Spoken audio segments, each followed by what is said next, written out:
All right, I have to admit that you guys are in for a doozy today with our two guests. We have Jack Hoey, the greater, the father. And I say that because we have his son on sometimes, as well as Godless. Now, both of these guys are out of my league when it comes to intelligence and philosophizing. I'm not even sure if I said that word right, but it's crazy. I actually had a deep appreciation and realization for just how dumb I am by talking to these two guys on the existence of God and ramifications for technological advancements on the existence of God. I tell you what, it's times like these when the title of this podcast really rings a bell and is true to its meaning. And it does make me ponder just how common of a thing it is for pastors to position themselves to have kind of authority on every subject. I don't know why they feel that sort of pressure. I guess they feel, okay, I'm shepherding these people. I'm responsible for them. They're going to come to me and ask for help and advice and direction for all sorts of things. And because I'm their pastor, I have to know all of it. Bottom line, though, is they don't. Your local pastor is probably not the smartest biologist. Your local pastor's probably not the best person to get some medical advice about. Anyway, I could go on and on with many sorts of examples, but I'll just stop right there. And I also don't want to paint all of us pastors with the same brush, but I do think we all have the capacity to think that we can be everybody's heroes about every single thing, and that's just not true. So I'm going on the record to say that you are about to listen to a conversation amongst Jack Hoey. He is a very gifted businessman, manager, COO of a great big church, and he offers consulting to big businesses. And then you have Godless, who is a very deep thinker, podcaster, thinks very deeply about philosophy and religion and the existence of God. And then you have a dumb pastor.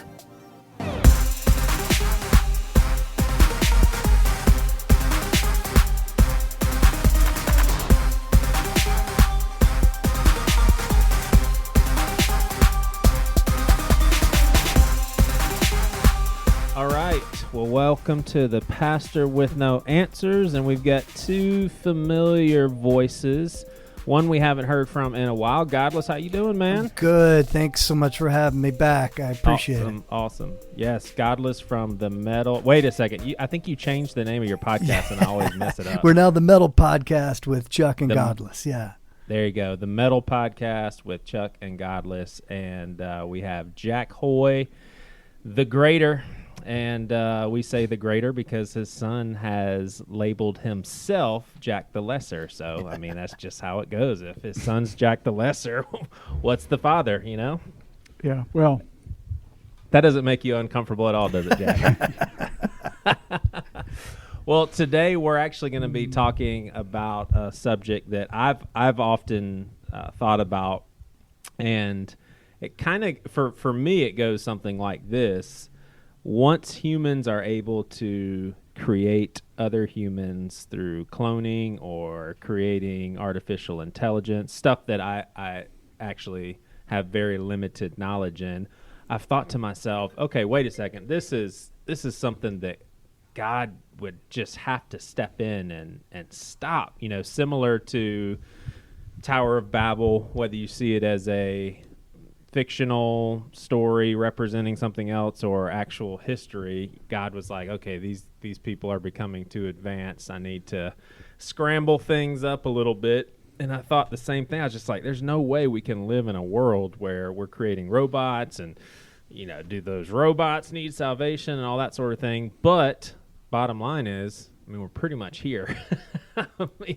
We're pretty much here. I don't think that there is too much longer to go, but Godless, you said something before we started recording as far as all of us agreeing on a definition of artificial intelligence. Why don't you go into that a little more thoroughly? Like, just kind of curious, because there's artificial intelligence can, be defined in different ways. There's sort of general, artificial general intelligence would be like that idea that you see in the movies that there's this, Data from Star Trek walking around, and the computer that is that brain is able to emotionally operate, is able to make decisions, able to do everything. And then there's just artificial intelligence, which is just an exaggerated version of a spreadsheet for all intents and purposes. It's just massive amount of data being used to make small decisions. But then there's also that idea that artificial intelligence is anything that a computer can think or do that it isn't doing yet, which is becoming this narrow version. So it's like the idea that it can look at a photograph and decide who is who. That would have been considered artificial intelligence, but now that Facebook has AI doing it, some people would say, well, that's actually not an artificial intelligence anymore. So there's all these sort of small definition changes as to which one is which. I'm assuming that we're talking about artificial general intelligence. Yeah, I mean, I think for me when it gets puzzling is if and when artificial intelligence can make autonomous decisions and almost be separate from the creators. Right, which we are at. Right. So I think that's when. So is that what you mean with general artificial intelligence? Well, not exactly, because like that to me just is a really powerful spreadsheet, possibly. Yeah, actually, because there would be deep learning, which is the idea that the computer just keeps on crunching new data and finding new ways to make decisions. Yeah. Which would be not quite to the level, but it would be a component of, but not actually artificial general intelligence. Well, I tell you what. So Godless, here would be maybe a starting point. Man, if you disagree with this, obviously push back. But it's always kind of seemed to me that the starting point is the kind of your analogy of the spreadsheet, the ever more powerful spreadsheet that has ways of correcting itself and so on. And then the question is, can artificial intelligence become something more? Can it be something that lives in a way that we would recognize as autonomous life rather than simply, continually more advanced forms of processing? I mean, does that make sense as a distinction? It does, but I think you'd have to define what that is beyond that. Because the truth is that when you say lives, are you saying that it has to have some sort of organic component, and then you got the whole philosophical question as to then the question would be, does our brain actually do more than that? We're not sure whether it does. Right. Gosh. Why don't y'all establish the best starting point of the conversation? Isn't that hard, Joey? I'm sorry. It's no. It's crazy. Like, this is just in my finite, feeble mind. I just I can totally buy what you guys have labeled like a complex spreadsheet, almost seeming like there's autonomy there. But I just, if it is possible for a created artificial intelligence to eventually start operating with complete autonomy and maybe even have feelings and all that stuff, my mind just can't compute the possibility of that. So I guess I would say I don't understand it, and I can't believe it until I understand it. Have either one of y'all seen the movie Ex Machina? Oh, yeah. Ex Machina? I mean, that to me, I don't know if I buy the possibility of that. So Jack, if you haven't seen the movie, the Ex Machina is sort of a modern sci-fi take on the Turing test. which is the question as to, if you were to quiz an unintelligence, could you determine whether it is human or not? In the movie, has a character that is, we know it to be artificial, but is able to both pass every test that's devised. And then at the end use some very human spoiler alert, everybody is able to use some very human ideas and concepts in order to fool the human and do something very human like, I guess would be the way to put it. That puts a nice little capper, great twist at the end. Yeah. Once again, spoiler alert, because I'm gonna say basically, so the guy that is building this relationship with an artificial intelligence is investigating whether or not she is in love with him, which would be just monumental. A robot falling in love with a human being, and the creator of the robot who's testing all of this out, it proposed, or she is faking a love for you so that you will help her escape and that she can be free out in the free world. And again, spoiler alert, so turn it off if you're going to see the movie. She basically does that. So she decided, I'm going to pretend like I'm in love with this guy, dupe him into letting me out, and I'm going to get out free. And, she manages a way of escaping without him following her. So it's like, oh my gosh.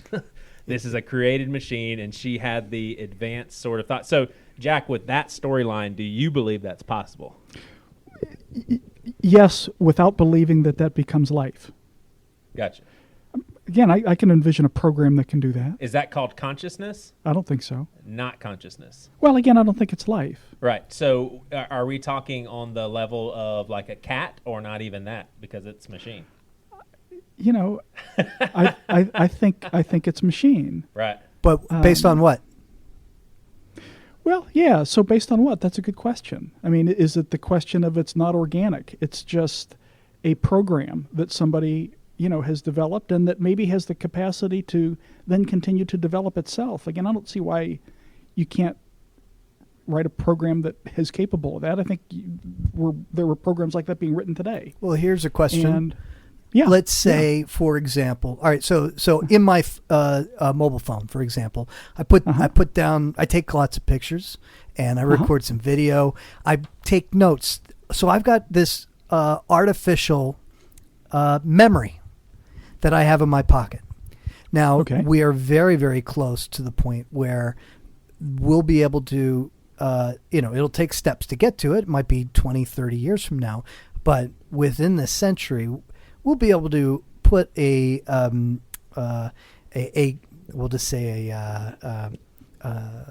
artificially non-organic device upon our brain or brain stem that either stores directly or beams to a cloud storage all of the memories and visions and things that we have, and we can retrieve it at will. So if we have this available and you have somebody who is able to retain a lot more information and memories as well as stuff that's injected into that. Now, is that person who is using AI along with their organic brain, would you say that that's no longer human? I would say that you have a human using a tool, and humans have used tools forever. And now, but now let's say that, let's flip it, because this is going to happen as well. You have a computer that has a vast amount of data into it, but in order to communicate that data out, it uses a organic host. Okay. So is that not human either? I mean, I don't think so. So even the organic, if it's a human organic host, that is not a human anymore?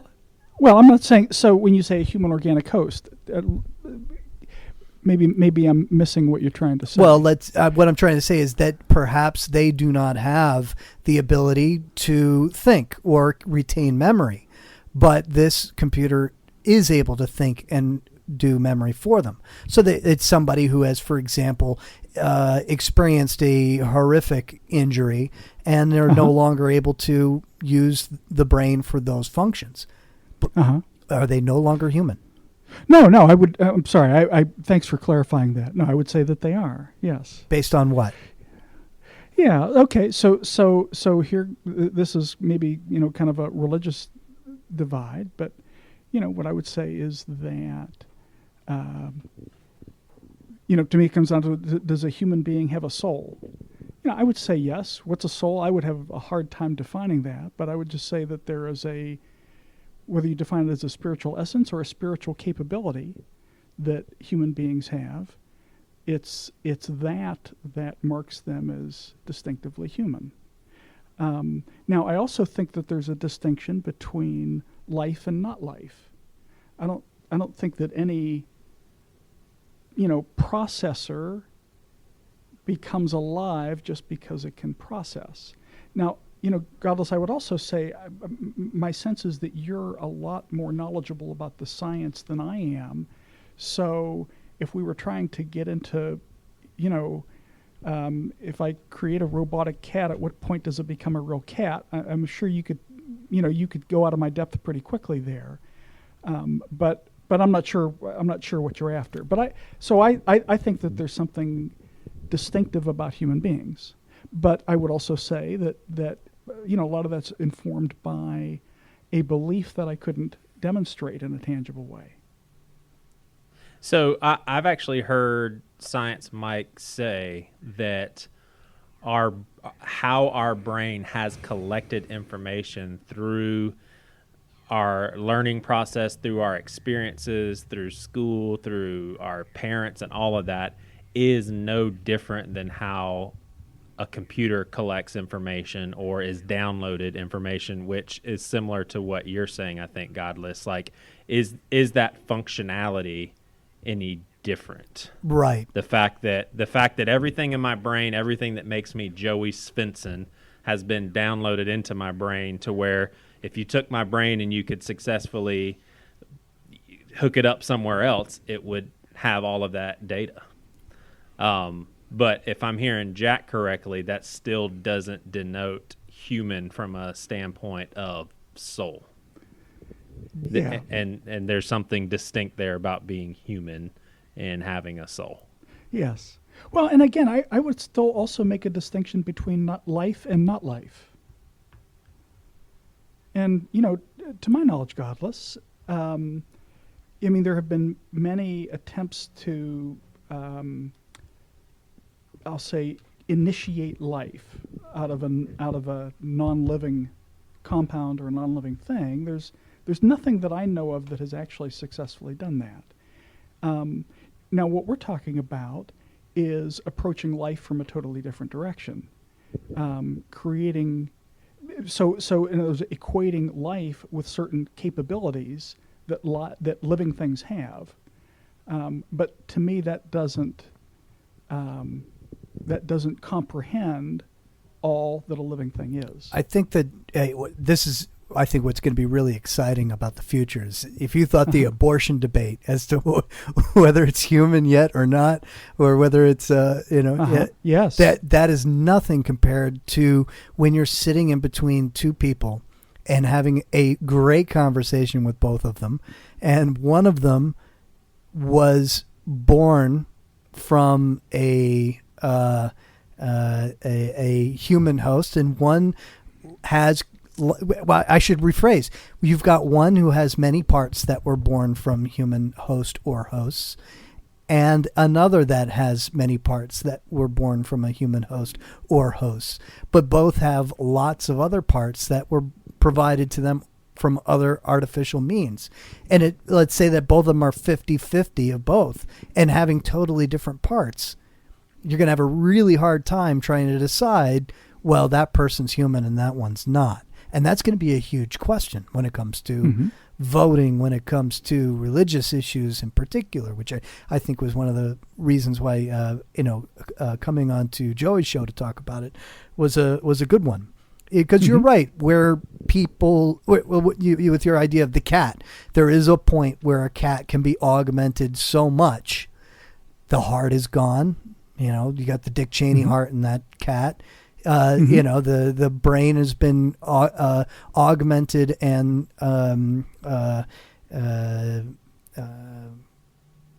assisted in so many different ways that there's very little of its original brain in there, and so on. And all these same things could then be done with humans. So it'll be interesting to see, like, okay, you would make a judgment call as to, oh, well, this person is a person and this one is not. Yeah. But there's no real line there. Yeah. So let me ask you this. Do you have any concerns about whether there are certain lines that shouldn't be crossed in terms of where that goes? As far as physically, no. As far as morally, in terms of like an intelligence so great that it could cause Earth destruction, or a self-replicating organic eating nano robot of some sort, things like that. Yeah. Certainly are worth fearing, but I don't know. That ends up being a different conversation. I think that for the most part, technology always, and I qualified this with most part, always makes our lives better, and so it should be encouraged. So technology always makes our lives better? Nearly always, yes. Well, nearly, that's a qualification. So what are some exceptions? I qualified it. Oh, I think that there's certainly, when you look at military stuff, that sort of thing. Yes, yeah, terrible. Exactly. Terrible. So technology can be used by evil just as well as it can be used for a neutral purpose or a good purpose. And technology can be used for one person's good, which is another person's evil. And it's really difficult to determine which is which. No, I understand that, but I think part of the thing is it's mediated through culture, and it's mediated through a society that structures itself in certain ways because there are generally shared values about what is good and what is not. So I think that's the question, though, is do you feel that it's appropriate to continue to, mediate what is allowable through means that have been used in the past? If you're talking about artificial intelligence in particular, I think that it's definitely worth having a conversation that continues, but I don't think that we've reached a point where we need to be overly concerned yet. But that's being, that is being discussed quite a bit. But no, I think that it's going to be a fantastic advancement for all of our lives as soon as as AI becomes more and more prevalent in our lives. Well, let's Jack, what do you think about that? Like you've already established that you do not feel that we are talking human creations here. So the question as far as God needing to step in and stopping it, I think that's kind of answered why. I mean, doesn't matter one way or the other. But do you think that it could be overall healthy thing? Could be. One of the questions that, Joey, that you kind of posed for us before the session was, is it wrong to explore cloning, genetic engineering, some of these things? And my feeling is it's not wrong to explore anything. But one of the other questions, like if we could genetically engineer perfect humans, should we? I mean, that raises the big question of what in the world is a perfect human. And the thing that came to my mind, Godless, was that would be a great way to weaponize humanity. Because what in a lot of people's minds would constitute a perfect human is if their child could beat your child at whatever it is, at whatever dimension they wanted to compete. And to me, that's one of the things that's endemic to humans is that. So like Solzhenitsyn wrote it this way many years ago. I always thought it was a brilliant way to put it. He said, the line separating good and evil runs through the heart of every human being. And I think I would affirm your description of the impact of technology in our lives. When I say our, I mean the three of us and people like us, people who have grown up in, I'll say what Western cultures, what we would think of as the West in terms of the societies that constitute a part of it. I think technology has enriched our lives immeasurably. I don't think that that's inevitable, though. I think that it's possible for that influence to happen in many different ways, and yeah. Well, I was listening to a Sam Harris episode, and he's an atheist, and basically he made a keen observation along the lines of what will humanity, or how will humanity handle a time and place in which everything is done for us and the need to work is no more. Like, can we even handle that sort of thing? Like, and that question, I think, as he sees, is unanswerable at this point in time. Like, we find so much purpose in productivity and doing things, but if we ever get to a place where everything is done and it's like this chill, relax, play golf and fish every single day, that may not be a good thing. Well, yeah, he's asking important questions, and those questions are questions that need to be tackled by societies super fast, because yes, the jobs are being replaced right underneath our noses, and it's gonna. Moore's law just goes to show that that's going to happen in greater numbers so fast that politics will not be able to catch up.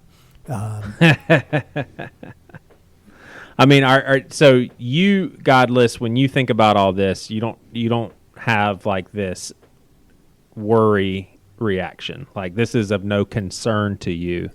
Oh, I mean, there's certainly there's elements of concern, but you can't go with such a wide brush. I was just looking at an article the other day where they were using AI to look at the textures of examine textures of skin cells and that sort of thing as a way to eventually be able to tackle curing cancers, especially skin cancers. And that sort of, they have such a, try to explain it. In the past, the amount of information that could be, that information coming in could be mapped to or compared to, that would happen super slowly, and there would be a very, very finite amount of information that it could be used against. Nowadays, with cloud computing and the speed of computing, which is only getting faster and greater as time goes by, they actually are now able to compare it to a huge database almost instantly, and it's coming up with answers super fast. Now, I would ask somebody who says, geez, I'm worried about technology. I would say, okay, the cure for your cancer is in that computer. Are you going to turn the computer on or not? Because I can promise you most people are going to be like, no, I'll take it. Right. Well, and my kind of view on that kind of is like, even talking about that stuff at one level is pointless. It's like, okay, Pandora, how are you going to get it back in the box? I mean, it's here, and you need to deal with the reality that you're in. And so I can't imagine the knowledge that we have and the exploration that is being undergone being stopped because somebody doesn't think it's a good idea. I mean, it's going to go on. Yep. Yeah, exactly. And it should be embraced. Yeah. No, I would agree with that. I mean, Joey, you were raising the issue earlier about, the whole Tower of Babel story, which I think is kind of a confusing story. Anyway, I've got my own opinions about it, but does God get offended by the idea of human beings exploring all these things? My feeling is no, it's the opposite. I mean, I think, if what the Bible teaches about human beings being created in the image of God means anything, it means that what the Bible talks about as God is creating is of the essence of God's being, and we too are creative. And when we explore our creative potential, that's a beautiful thing. Yeah, I think about like the idea that man was created in God's image, but if man at a certain point doesn't look anything like what man looked like before, at what point is man fallen from that perspective? Of course, I would argue it doesn't matter. It's not relevant because it's a bunch of hooey anyway. But, it's an interesting question from a theological point of view. When you think about like Dick Cheney's heart, for example, here's an example of a guy who had a heart attack, congenital heart failure, like number of times. They took the heart out. They replaced it with a heart that doesn't beat. It flew, he only had it for a short amount of time, like less than a year, I believe. But it pumped in a very even pump because it was the better way to do it. Uh-huh. And I wonder, well, okay, is the nose and the mouth the best way to breathe? Are the eyes the best way to see? There's so many examples where, the legs, we always thought that was the best way to run, because if you lost your legs, you got prosthetics. Prosthetics, you barely walk on prosthetics. Now you get prosthetics, you can run a hell of a lot faster on prosthetics than you could with regular human legs. So that's an interesting question. At what point with all these augmentations, when transhumanism really occurs, not only from an intelligence point of view, but physically, it's not in God's image anymore. So let's suppose the context of this is that there is a God that created. What you're saying is that we're outdoing God because we're coming up with better ways of doing things. We already have. Right. So, Jack, how do you feel about that? Yeah, well, if you were looking at anything that has been designed, part of what you have to, if you're evaluating the quality of the design, part of what you've got to understand is what was the purpose of the designer. And, if the purpose of legs was only to enable a body to run as fast as possible, then certainly you could design legs that are better for that purpose than ours are. I'm not trying to imply some existential rationale for the way that our legs are designed, but I'm just raising the point that I don't look at better in a design like that as being maybe as fundamentally important. And, the flip side of that, you could say, hey, we have so many people who are born with preventable disabilities. And if you could recognize those before they happened and prevent them, would that not be a good thing? Hard to argue with that. Mm-hmm. I think, one of the things that Godless, that I think that, so I'll say is a theological wrinkle in all of this is, like Christians believe that God created the world in some way, shape, or form, over whether you believe that happened in a brief period of time or whether you believe it happened across billions of years. And then a fall came. And so now we live in this fallen world. And what are the distortions that were, incorporated by the fall that weren't part of the original design? I mean, none of us knows that. I think part of what, if you wanted to even try to frame this from a theological point of view, is to say, hey, there is no reason why God has given human beings the capability to envision and then create enhancements to life. What in the world could be wrong with that? And I have trouble coming up with, anything that could be wrong with it, really. Well, unfortunately, the history of religion is filled with example after example after tragic example of religion in general shutting down progress and shutting down creativity and shutting down all of these things just by cherry picking the Bible or the Quran or whatever they want to do. And it's it's sad. And one of the original premises I thought for the conversation when I first pitched this to Joy was the idea that as technology advances and as we learn more and more, and with the great advancements that are coming now and into the future as a result of AI, and that we can benefit from, the God of the gaps shrinks more and more and more. And eventually all of the religions are going to have a much, much harder time than they already are trying to attract people when they can no longer present arguments as to, we don't know why, therefore God. Of course, there's a whole host of issues in that, in that kind of sequence there. Part of my response, it may sound flippant, is, religions that aren't true have a real problem, and they can't all be true. So then the question is there an underlying truth to any of them, and if so, how do you discover that? I look at the thing about the religions have had a harmful impact. I mean, part of it is, the way I would define a religion is a human attempt to placate a god.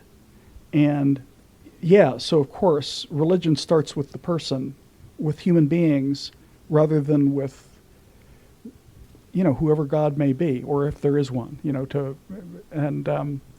I just think that the issue really isn't, is religion good? Is religion harmful? Is atheism good? Is atheism harmful?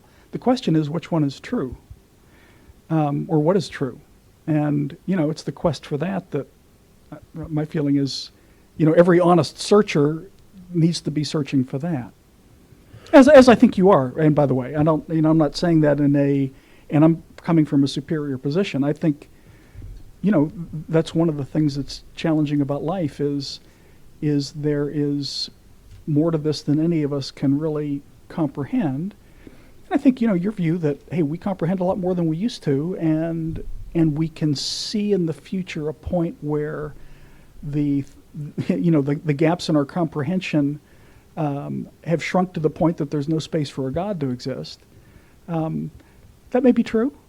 My opinion on that is different, and I just find it, now we're just talking about opinions. And then it's startling to me that with all of the huge advances and the ability to see through X-rays and to microscopically and to almost to the very edges of the universe, and no God there at some point, some sort of evidence of something would have exposed itself at some point, but it hasn't. And let me ask you this. So what evidence would be convincing to you? I don't know, but a God that exists, that is all powerful, etc., or at least praiseworthy, that God would know what it is.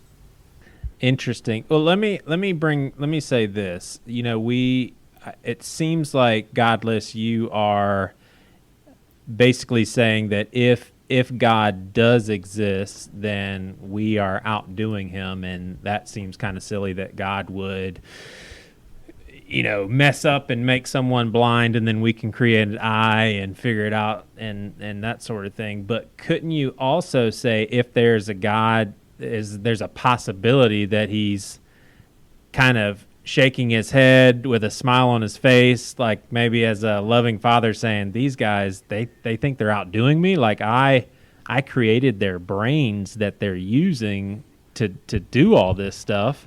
And I came up with the original design. They just came up with something to mimic what I already created. Like I think it was C.S. Lewis in Mere Christianity. I know you think he's a stupid idiot, but I think that C.S. Lewis said something along the lines of, when he started to really have doubts about God, he thought to himself, wait a second, I'm using the brain that God gave me to doubt him, and it just kind of put him in his place. So if God is true, I think that he could just be thinking this is all funny. Joey, You do realize that is a silly statement. If God right? is, I mean, I hope. if so. God is true, no, I don't think that's silly at all. That C.S. Lewis said. Oh, it's extremely silly because, like, how do I explain it? So he's saying that he's already bought the idea that the brain must have come from a God, and his thoughts are therefore the result of the God. If he actually did doubt the existence of the God, he would also be doubting the idea that the brain was created by the God. That makes sense. I understand what you're saying. An actual I understand doubt. what you're saying, but I think that's the crux of Christianity, though, is it is based on faith more than evidence. So I definitely see what you're saying. Yeah, although I think you've got to be careful there a little bit. I mean, I think, I think there's kind of an irreducible level of, or I'll say a point beyond which we're not going to go. And I would agree that that's something that people can disagree on in a time of, particularly in a time of technological advance like we're now seeing. But I think one of the challenges that we all have is we like to think, we like to view ourselves as thinking deductively, but really all of us think more inductively than we can fully acknowledge. I think that's, something that you can point to and say, hey, religionist, you're making all kinds of assumptions, and I think that can be turned around for you, Godless. I think that all of us, it's one of the challenges that we all have is trying to even get some accurate sense for how objective we're able to be. Your thing about, like one of the things that just has occurred to me is that we've been talking, Godless, is, a lot of the things that you're expressing, I would say, you know what, it's impossible for you to even have these thoughts unless you had grown up in a society, in a culture that was informed by Christian thinking.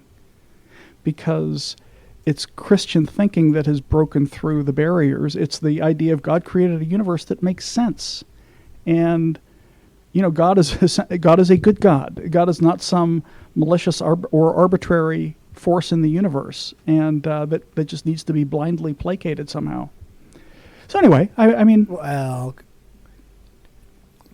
Jack, I've read the Old Testament. I mean, that's not a good God. We're both agreed on that. I mean, come on. But then beyond that, the idea that the universe makes sense. The universe doesn't make any sense. The universe, most of it is filled with black holes. It just sucks up matter, destroys everything in its path. It doesn't make any sense whatsoever. Well, that gets into the, I'm making an assumption that I know what the designer would have had in mind.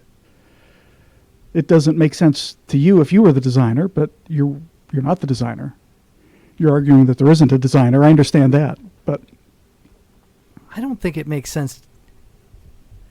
Right, but I think you'd have to go way out of your way to try to come up with a way that, I mean, you realize that like the galaxies, like we're one planet that's not, we're not central to anything. It's as random as you could. It's more random than you could possibly imagine, and bigger than anybody had even imagined, including the people who claimed that they were speaking and writing. Certainly, for God. I just don't find that the idea that the universe makes sense, therefore God. No, because actually the universe almost makes no sense whatsoever. Well, like I said, the black holes are a great example of that. The huge amounts of space either consists of nothing at all, or it consists of this just matter-crushing, super huge. Yeah. I mean, we're talking the size of galaxies, things that just crush up matter and time. There's just no... And most of the universe is that. It's not some of it. It's not just here's a couple for decoration. Most of the universe, that's what it is. Mm-hmm. Okay. But which means what? And it makes no sense. It means it's as random as could possibly be and makes no sense. Uh-huh. And so what conclusion do you draw from that? I'm just drawing the conclusion that the idea that the universe makes sense is a preposterous statement. Well, okay, so I'll accept that correction in terms of the way that I framed it. So, do you believe that every beginning has a cause? Well, it depends. Okay. Because if you're going to get to try to, Well, I think that we're getting way off topic Okay. to try to but get I love into it. this. But I love it. I mean, though. but I would say this, that yes, but we don't know what that is most of the time, and being able to say I don't know is good. I understand. And when you say I don't know, therefore God, that's a problem. And what I get excited by is the fact that AI and other technologies are making those opportunities that theists have to be able to say I don't know, therefore God, more and more difficult, because the knowledge is becoming more and more available. Well, first of all, I would never say I don't know, therefore God. I mean, the way that I would actually argue is that doubt is the response of intelligence to life. A sense of uncertainty is the response. Is any intelligence looking at what we can see from whatever vantage point we see it from has to acknowledge incomplete knowledge. It has to acknowledge, and that has to do, yeah, and that has to do with the deity in what way? Well, I'm not. It doesn't have to do with the deity, and it doesn't not have to do with the deity. That's just an is. There's still the question of, and what do you do with that, and how do you interpret? I'll say the circumstances that we find ourselves in. It reminds me. There's a quote by I think Darwin wrote. Something along the lines of he was like, it seems to me that direct arguments against theism hardly have any effect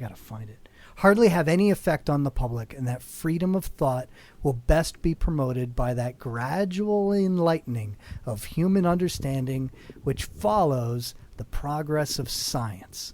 I love that, because he's exactly right. And it also speaks to the way that theism prevented the publishing of his works for nearly 3 decades, because he feared the reaction. He feared his entire career would be impossible, and he was a relatively young man when he first came up with his original ideas for The Origin of Species, and he waited until he was nearly retired before he published. Yeah. And it was because he feared the church. Understand. And he feared theism, and I think the sooner... So fearing the church and fearing theism are better. two different things. So certainly the church has a lot to answer for in situations like that. Or you look back a couple hundred years before that at Galileo, right? Persecuted for daring to argue that the earth revolved around the sun rather than the other way around. Yeah, so what I would argue is that human created religions, human distorted religions, have led in many false directions. So, but hasn't all of those churches been divinely inspired? No, and have all of them? All that thing, or only? And where does that come from? Only some people's. Well, because every single religion that's ever existed since people started banging rocks together was based on that premise. Well, or their priests who were trying to encourage people to give certainly argued that way. Sorry, Joey, no implication there. Mm-hmm. I mean, I guess part of what it just seems to me is that you're associating belief in God with what I would say is a broader human problem. And to say that humans have major, again, my kind of quote earlier about the line between good and evil runs through the heart of every human being. Human beings have problems, and they're all flawed. And to say that therefore there can't be a God because flawed humans have propounded inaccurate ideas about God since the beginning of time. I haven't made that argument. I would only make the argument that there is almost definitely not a God, because no evidence for a God has ever made itself apparent. To you. But to you. I think that the deeper question to anybody that's been able to present it. Well, see, no, that's not what you said earlier, though. Nothing ever been documented. You actually said something. You know, the way that you framed it earlier, and when I asked you about what evidence would convince you, you said your kind of comment was, God knows what would convince me, and if there's a God, then He can respond to me personally. Right. Yes, and I think that is that's a legitimate basis. Now, I would say, God is also not, the genie in the lamp. Like rub it and then He does your bidding. So there's that issue, and but ultimately, if you said it is a valid answer to the question. Say that again. I'm sorry. You asked me a specific question. Yes. You asked me a very specific question. Yeah. And so therefore I had to give as specific an answer as I possibly could. And it was a good answer. Yes. So you can but you can say, oh well, guess he hasn't gotten around to you yet, or no, I wouldn't say that. He did for me, and he did for a bunch of other people. Yeah. I mean, that's what you're implying. Well, no, here's one of the things that's a little challenging about all that. Like, you'd say, why does this person have an experience of God that this other person doesn't have? Great question. I don't have the answer. I would suggest they haven't, and they almost definitely haven't. What they have had is they've had unexperience that they are assigning to a God because, and this is where this gets back to the crux of my issue and why it is difficult to separate religion from theism, is that very spot where when somebody says, I don't know, therefore God, which is where faith comes from. That is faith, right? I don't know, therefore God. Hold on, let me finish. Okay. And that is exactly what stops all progress and all these advancements that we're talking about with AI, with nanotechnology, and all this stuff. And so, therefore, it should be. Nobody should ever do it. Everybody should go, I don't know, but I really, really, really want to find out. Again, I would just say two things, Godless. One is that the fundamental irony of what you're saying is that all of these things have been flourishing and are advancing at rapid paces in a society that was informed by precisely that belief. And my argument is that is not, those two things are not unconnected. So you're saying that the reason that computers are doing such amazing things is because of the result of the Christianity and that's it? I would say that or theism in general. A culture formed by certain foundational beliefs that we've been given reason. We've been given the ability to think. We've been given the ability to. Well, hold on. Go ahead. We haven't been given. We've got it. And we've been able to form it, and we've been able to develop. I'm talking about the beliefs that underlie given. the society that we live in, and that is that it proceeds from a God who gave us those things. So I'm not now. The question of whether that's a true belief or not is a different question. You're talking about we're using mathematics coming from atheist Chinese, or we're talking about all of computers comes from a gay atheist. I mean, but all of these people who grew up in a say. culture that was informed by Judeo-Christian beliefs. So whether you adopt those beliefs or not, the Chinese who invented the number 0, I think, or was it the Egyptians? We're not talking about whether somebody their Judeo-Christian we're not talking about whether somebody values. That's where that technology came from. So if you're talking about, somebody realizing that infinity was a concept and whether that was a Christian culture, I'm not trying to argue that. I thought what we were talking about was the incredible technological advance in recent decades. Yes, but that's coming from all over the world. All walks of life, from all sorts of research. None, and only a percentage of it is Judeo-Christian. I think you're underestimating the impact of Western culture on the world that we live in. I think you need to take longer vacations to different places. No, it's good. I mean, I understand the. This is a thing that people can see very differently. I'm telling you how I see it, though. Right, but unfortunately, I think the idea that progress in the 20th and 21st centuries and the the history of human progress in science to this point is a result of Judeo-Christian society is a incredibly and I promise you there's lots of data to support this. That is a preposterous idea that is unfortunately terribly misinformed, but also endemic of Western culture in general, but more specifically the United States in 2017. Yeah, well, we disagree on that. Okay. You need to go on vacation, hit the Far East for a little while, and check out some history. I've probably of science traveled books. as much. That would be really good. I've probably traveled and read as much as you have. Yeah. But here's one of the things that maybe is a difference between us. I think that there are things that intelligent people can disagree on. We could see the same facts and weigh them differently. And how we weigh them comes from a lot of different things. Comes from our experiences, comes from our values, comes from assumptions that we make because our mom told us something when we were 3 years old and it got embedded, and we've never had a reason to question that assumption since. So that's part of the way that we view life.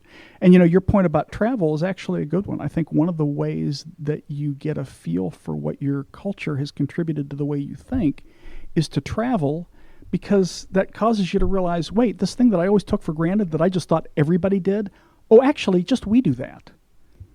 So yeah, but I think that the danger here, and we're seeing this a lot in the culture now, is the idea that people are picking and choosing their facts. That is very, very dangerous. Agree with that. Now, Godless, do you think that the question as to whether or not there's a God can be boiled down to facts? No, but I think that and not definitively. Yeah, not at all. Because you're asking to prove a negative, and I don't know that you can. All you can do is because the problem is that just because something hasn't been proven false doesn't mean that it's true, and you can't prove a negative. So that makes this entire the idea of whether God does or does not exist really, really challenging. But once again, what's exciting is that the opportunities for God to find his, her, or its footing among the gaps of our knowledge is quickly reducing to near zero. There'll always be space. So with when it comes to, let's see, artificial intelligence and all of that, Godless, you are seeing all of this technological advancement as further evidence and proof, or not proof, but basically more thorough of a argument against God because of what humans have been able to accomplish? All knowledge without evidence for a deity is progress. Whoa, that's a bit of an overstatement. Because what it is it's just reducing what it is that we do not know until that evidence makes itself apparent. And so when think about this. Wait a minute. For a second. But you acknowledged before. Wait, hold on a second, Jack. Okay. Just a moment. Go ahead. But hold on, Jack. You interrupt me mid-sentence for a second. But I'm saying, imagine when all of these religions that that people take seriously now. So we can throw out Scientology because nobody should take that seriously, right? But all of those were thousands of years old. When even getting to the top of a mountain, let alone over a cloud, let alone into above the earth, let alone into outer space, let alone to the edges of the universe, was absolutely impossible to imagine. But they tried, And when they did, this is what they came up with. The idea of a God, a human-like form God that created people in his, her image. And then, of course, there's also the God that dragged the sun across the sky, the God that creates the winds and all that stuff. These gods were created to explain what it was that people couldn't understand. That's part of the reason why nobody creates new gods anymore, because there's a hell of a lot less that we don't understand. The only thing left are these shadows of our emptiness of knowledge, these shadows of the ignorance that humans used to have, that perpetuates this idea of theism now. Without it, if we were born today with all of the technologies and knowledge that is available, and did not have all that baggage of from the time of ignorance, from cavemen, etc., nobody would even take seriously the idea that there is somehow a God that explains it all. Yeah. So what I was objecting to right at the beginning of your statement was you made another one of, kind of a blanket statement about technological progress being all good. And my thing is, so the neutron bomb was good then because it was a way of killing people without knocking down buildings. So it's perfect because it magnifies slaughter, but without destroying property. I mean, you wouldn't argue that, I know. I think at the beginning of the conversation, I said the opposite. You acknowledge that at the opposite, but you keep reverting to the same kind of blanket statement. And, the thing that I would argue is... So what was the blanket statement that and we could play it back, I'm sure, but basically that you were implying that all technological progress is good. And that I think in the context of discovering whether or not a God exists, yes, that was the context of that statement. Okay, well, I'm sorry if I didn't understand the context properly. So does life have meaning? Yeah, it has the meaning that we give to it. So. It's an arbitrary assignment that random blobs of or for somebody else. So we're all random, and we can assign meaning randomly, but that has no meaning beyond ourselves. I mean, it's hard to say. So if I said overarching meaning, it'd be hard to argue that, I guess, because if it's just as a matter of... I don't know what you're talking about. Yeah, well, that's what I'm asking. So do you think life has any overarching meaning, any significance? Does life, in your mind, have any significance beyond how you individually experience it? Well, see, it's a tough question. I mean, Thank you. I think because part of what it is that so much of what it is that I value and what I would put as being things that I value in my life requires other people and requires the relationships that I have. And so therefore, therein lies the community that happens. Do you get what I'm saying? I understand. I think, at least in part. I won't try to say I'm. So, go ahead. So it's difficult to define. It's not real easy. It's not like somebody wrote down 10 rules on a piece of paper and then lost the other 10. But we'll get to that at some point. And then said, "This is your meaning to life." That's not how it works. What happens is you make a decision as to what is good for you. Other people make decisions as to what is good for them. And fortunately, a lot of those things coexist. Unfortunately, there are exceptions. Mm-hmm. And I think that's true whether people believe in their different gods or not. Mm-hmm. Well, I guess you hope that the latter part is something you got to kind of take on faith, right? That most people's desires foster coexistence rather than a more hostile approach to each other. I would take that. I take that on evidence, not on faith. For example, if I'm about to cross the street. And the light turns red and I'm on foot and I look and I see the cars have stopped, I may make the decision to try to cross the road, not on faith, but on the fact that when I've crossed the road on foot thousands and thousands of times before, the cars that are stopped at that stoplight have remained stopped and haven't tried to run me over. Okay. That is evidence that's compiled over a long time, and that's kind of how society works. Okay. Well, I tell you what. Why don't we? If you got, I enjoy. Joey, did I stump Jack? Did I stump Jack? You have to ask Jack that. I think I No, I stumped wouldn't him. say so. But it's just been a fun conversation. I've enjoyed it. So, if you guys are willing, I think it would be fun to get back together and talk about whether or not there can be morality and meaning without God. That would be pretty fun. Do you have any? Do either one of y'all have anything y'all want to wrap things up? Go back, correct anything that the other one said or that you said or anything like that? I'm looking forward to exponential life extension to the point where perhaps I may be able to live forever. That's going to be awesome. And so making heaven a false heaven so unnecessary. Yeah, well, and I hope that happens for you. And I hope that if it happens, you're able to enjoy it.